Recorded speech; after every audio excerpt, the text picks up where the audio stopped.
And this also extends through the Great Dark Spot on Neptune. This extends through a shield volcano on Mars called Olympus Mons, all throughout the solar system. So here's the secret. This is just a puddle of water that's got ordinary particles of sand in it called colloids.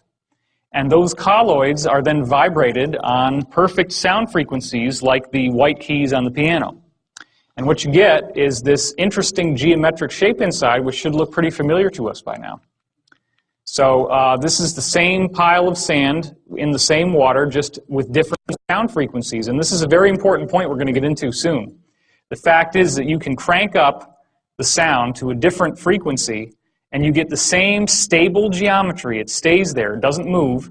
And when you crank it back down, it goes back to the other shape. So these shapes remain consistent for the given volume of water that you have and the shape of that water, regardless of how many times you change your frequencies. And it's also important to notice that the density of the structure, the density of the geometry gets higher as the pitch goes higher. These are increasing pitches as you go down. So that's a very important point. So what if physical matter was actually built like this? What if this is the secret of physical matter? Could that mean that atoms and molecules as we know them could fundamentally shift? That's what we're looking at. As I was training you into seeing yesterday, is there a parallel reality where space and time flip over, where they invert with each other? And the answer is yes. That's actually what is going on. Does this solve all the basic quantum physics problems? It does. And that's been proven. Goes back to the two-slit experiment, where you have single electrons that move through two slits, but then they form an interference pattern of more than two slits on the other side, which is like a wave. So here you have a particle, but over here you have a wave, and you can even have multiple strikes at the same time. So atoms and electrons are not little bitty chunks of matter. They're just energy, but they're not behaving the way they should. So here's another diagram of that. This is what a wave does. A wave is just like if there was a liquid here, and then it hits this, it ripples like two waves on a pond coming together, and that's how you get your interference pattern. So of course, wave-particle duality. What we're discussing now is the idea that a particle is here in space-time. That's where it's fixed in time but can move around in space. But in the inverted world, it's spread out in time. So it's still the same thing. It's just that it's now flipped over into another domain. And in that other domain, it spaces out in time, and thus you get this kind of waveform that's created from it. Well, this would all be just kind of an interesting intellectual study until you start looking at larger objects. Now check this out. This is a little thing called a buckyball or a fullerene. It's carbon molecules, 60 of them put together.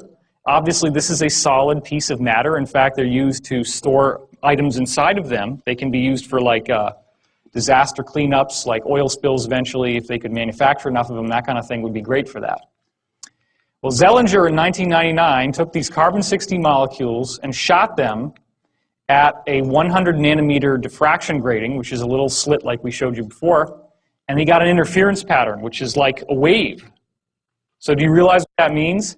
The buckyballs were rolling inside out somehow. They hit that wall, and they turned over. Like, have you ever had one of those little balloons where you squeeze it in your hand and it goes whoosh?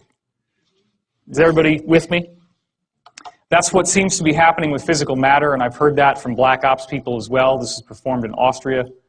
So this little guy popped into all these waves when he hit the wall because he flipped inside out. Now, what's really interesting about the geometry that we're already showing you, like the geometry at the formation of the universe, is that they also can do this. But they do this in a very interesting way. When these geometries flip inside out, this is the opposite that they form. So when you have the dodecahedron, it forms the icosahedron. The tetrahedron flips into another tetrahedron upside down, and then the octahedron flips over into a cube, and it goes back and forth between those two. Now here's what's another very fascinating point. We've just seen how the fullerene can burst into a wave. Well, guess what? DNA is almost the same width. Now just chew on that for a second if you haven't already seen this talk. I mean, DNA is supposed to be a molecule. In fact, the amount of DNA in one cell of your body, if you spaced it out, is 5 feet long. It's 5 feet tall. So there's a lot of DNA in there, but if DNA can turn into a wave, then that opens the door to all these quantum non-locality principles. All of a sudden that stuff becomes real, it becomes true. Well, we already have plenty of experimental evidence, and I'm just going to show you one of them right for now. This is Kuznetsov, a Russian scientist who passed a diseased cell culture through a shield here, which when it was glass, there was no effect. Of course, the other culture was just healthy tissue. But then when he passed through quartz, the quartz allowed the disease to be transmitted to the healthy cells here. So you have disease to healthy. Well, a virus, again, is a little tiny thing. Most viruses are shaped like geometry. I don't know if you remember that. A virus can turn into a wave, okay? So there are some people who believe, for example, that AIDS is synthetic and that you can actually activate the dormant virus with a wave. It is important to remember that your consciousness has more power than any wave that could ever be beamed at you.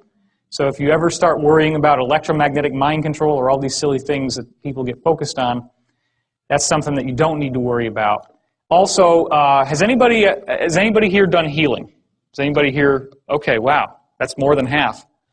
Have you ever noticed how if you're with somebody and you're really empathizing with somebody who's sick, that you start feeling some of the same thing that they've got? There was a case where I had a woman, they were doing a Reiki session on her, and I was in the room, and I started to have this outrageous pain in my big toe. It turns out that she had a gangrenous foot. That exact spot on my toe that hurt was where the pain was the most strong for her. So this is real stuff. But the thing is, when you get these energetic beamings, unlike this helpless little cell culture, your consciousness has a huge effect on what's going to happen to you. And those little health problems, they don't last very long, right? I mean, usually if you ever do healing work on somebody, just as a tip, go and wash your hands from the elbows down, because that will get rid of this transmitted energy. Okay, it's a very effective means of doing that. So Dewey Larson, the physicist, revealed that time is in fact a three-dimensional domain. And this is where we're getting into the idea of what's over there on the other side when you flip over a particle and it turns into a wave. There's a three-dimensional realm where time as we know it is spaced out. Now, okay, not everybody's following me on this, but we're going to go into how this works, so just stay with me. Einstein talked about the space-time fabric, and the basic idea about gravity is that planets are like dipping down in this fabric, and then gravity is just the result of things rolling towards the planet as the fabric is displaced. Well, think about it. If this were true, and all the planets are sitting on top of this fabric, that means that only the fabric and what's above it represents the realm that we live in. But then you got this whole place on the bottom. And where is that? And how do we get there? Well, the answer is you got to punch a hole through. So that's your wormhole, right? You know, the word wormhole comes from the idea of a worm burrowing through an apple. Everybody remember that? And it's like the outside of the apple is space-time. The inside of the apple, where the wormhole goes, is time-space. That's a three-dimensional realm of time. Time is not linear. It's only linear because we're stuck in space-time. So what happens is time-space is on the inside of the apple, or the donut in this case, and space-time is on the outside. But this whole system can invert so that space-time is now on the inside and time-space is on the outside. So here's the basics of it again. 3 dimensions of space and 1 dimension of time. You can move around in space, but you're fixed in time. It's moving forward like a river. When you go into time-space, what we would think of as time is now 3-dimensional, and what we would think of as space is now 1-dimensional. You actually move around in 3 dimensions of time. This is where we're having dreams. This is where we're having astral experiences. That's why a psychic in a particular place can actually look forward and backward in time in that location, because they're viewing through time-space. That's what your psychic function is. The distance you travel in time-space is actually time travel over here. Now that sounds really far out, but the bottom line is all the things that I'm telling you have been verified by multiple black ops witnesses. They've been verified by experimental secret projects and a lot of actual evidence that's in the public domain that we just don't normally understand what it is or why it's there. The entry and exit points are very important. If you look up in these medieval texts about fairy circles and fairy rings, these are the little circles you go into where you find the fairies or the gnomes or the dwarves or the elves or whatever.